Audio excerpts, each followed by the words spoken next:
Hello there. So you want to know how you can simply go ahead and enable push to talk, whether you're annoyed by coming in the Discord channel mid game having to mute yourself, and it gets annoying a lot.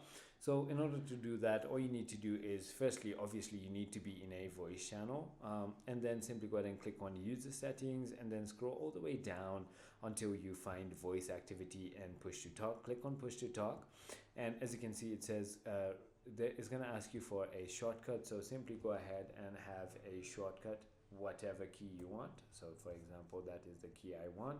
And now all you need to do is simply go ahead and click on stop recording, and every time you simply go ahead and use this, it's gonna simply help you push to talk. So let me just go ahead and do it for you. So let me just show you. All right, I'm on the chat. Wait, let me just get rid of the chat. All right, as you can see, I can unmute and mute by just pressing that button. So that is about it. I hope this video was helpful to you. If it was, hit that like button, and I'll see you on the next one.